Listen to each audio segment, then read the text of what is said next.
All right, YouTube. Once again, it's Kennard Vernon Stewart here for the podcast. We're talking Auburn football. This is the Sports Fanatics podcast for the Auburn football fans. And, of course, this is one of the more exciting portions of the season as we talk about SEC Media Days. And we want to give some takeaways from Hugh Freeze's speech, I guess you could say. Go ahead and like the video, comment, and subscribe to Vernon Speak Sports Auburn, a.k.a.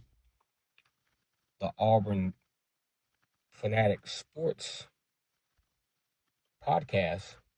And as always, it's great to be an Auburn Tiger War Eagle.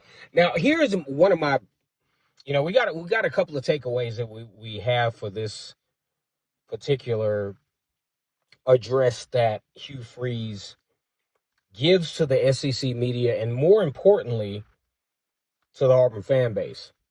Number one, I think Hugh Freeze was very confident in his address. I think he feels very good about his roster. He feels very good about what he has done to accomplish what Auburn has, done up to this point. Now, albeit, you got a couple of losing seasons. Auburn has not had a winning season since 2020. And that was the COVID year. And I think he feels that, like most Auburn fans feel, I think there were a couple of wins left on the table last year. I think there were some opportunities against Arkansas. I think there were some opportunities, obviously against California, Oklahoma, Vanderbilt. I think he feels that the pressure is mounting because they weren't able to secure those wins last year to take a little bit of pressure off. You talk about a 5-7 season last year. You kind of flip that around to maybe a 7-5 and an 8-4 with a bowl berth. I mean, I'm going to be honest with you. I would have loved to have seen last year's Auburn team in a bowl game just to see how that would have finished off.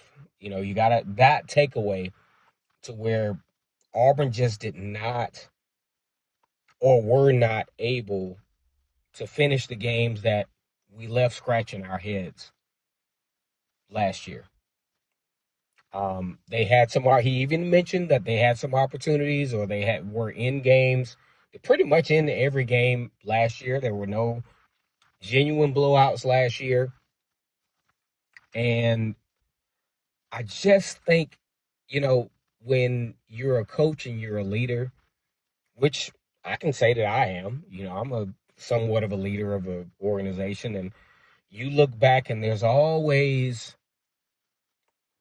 some items that you left on the table. What if I would have done this then? Or what if I would have made this decision,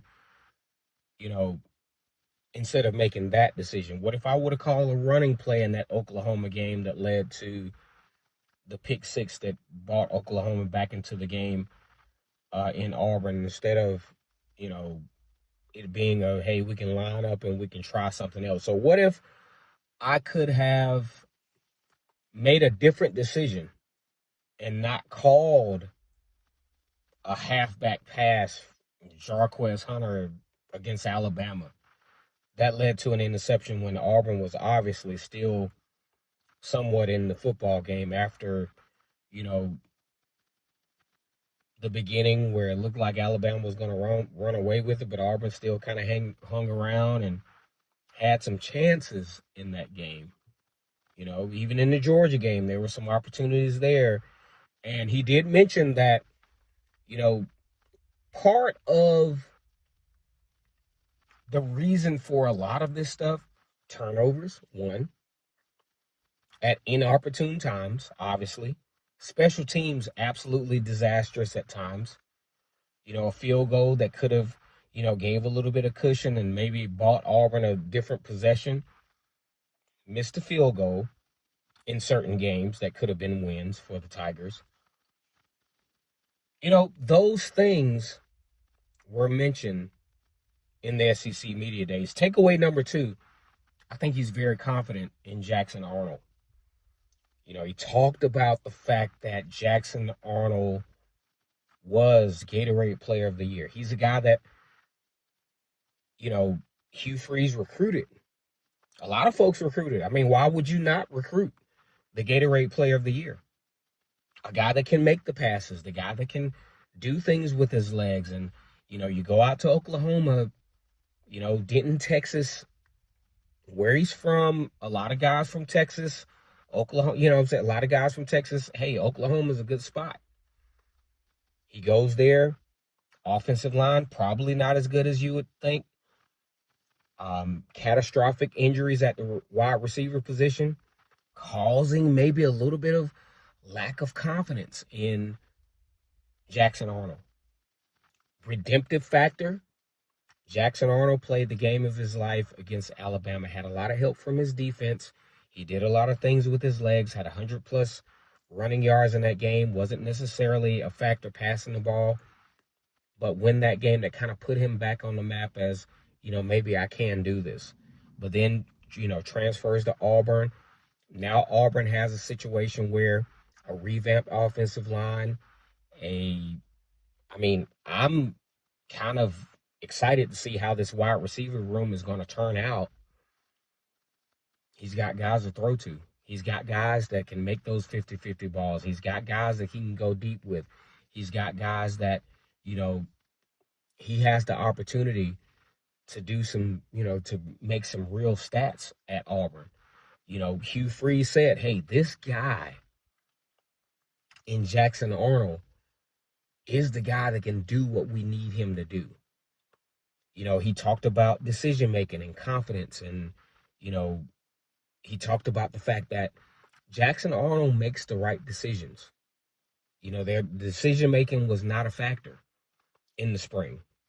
Jackson Arnold was very confident in the receiver core. And then you add on Horatio Fields, you add on a Sam Turner, you have, Cam Coleman and Eric Singleton Jr. I mean, hey, that's a no-brainer. Takeaway number 3, he talks about in the transfer portal, he, has this psychological evaluation that he has to do with transfer portal guys, because it's not a thing to where you can spend extensive time and it's a 24-hour turnaround. And he said that's a really huge thing for him to be able to do psychological analysis on players, where their head is, what kind of goals they wish to set. And he said that was a huge factor even with Jackson Arnold. He recruited Jackson Arnold out of high school, but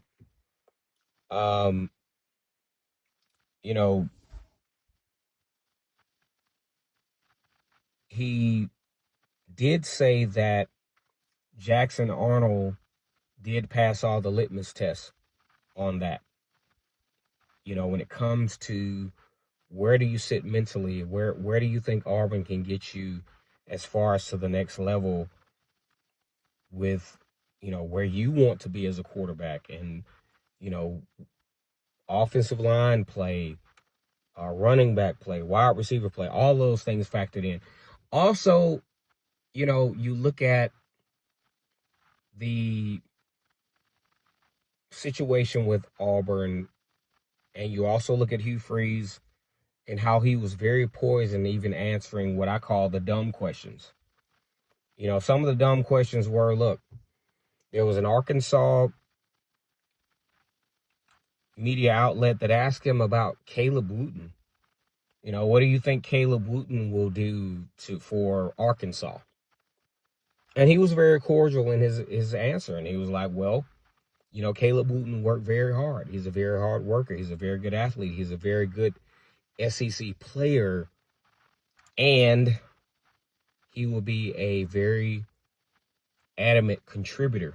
I like the word contributor to the Arkansas team. I didn't think that was a valid, I didn't think that was a good question to ask. But, of course, they ask it anyway.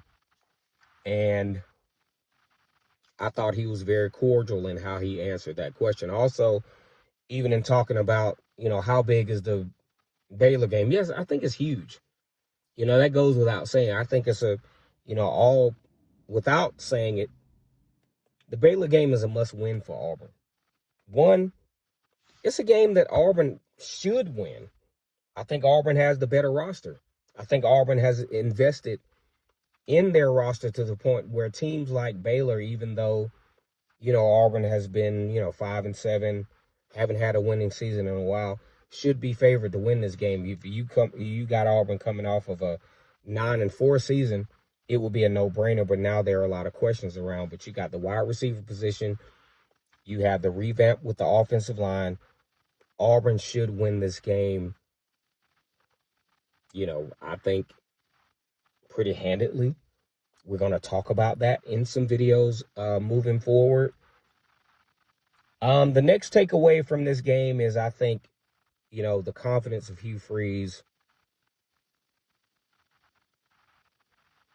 basically saying, we have to find ways to win the close ones.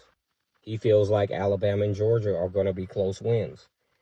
And he feels like his roster is to the point where he can do it. He feels like mentality-wise, they have some opportunities. Of course, he did mention that some things did have to go their way. And of course, that's how things go.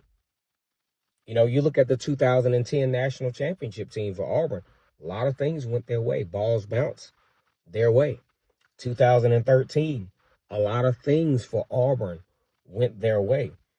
You go back to the 2017 team that went to the SEC championship game, beating Georgia and Auburn in basically consecutive weeks.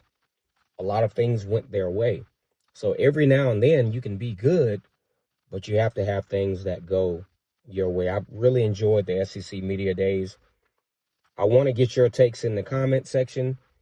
Go ahead and like the video and comment and subscribe to the Auburn Fanatics podcast featuring Vernon Speaks Sports, the one and only Kennard Vernon Stewart.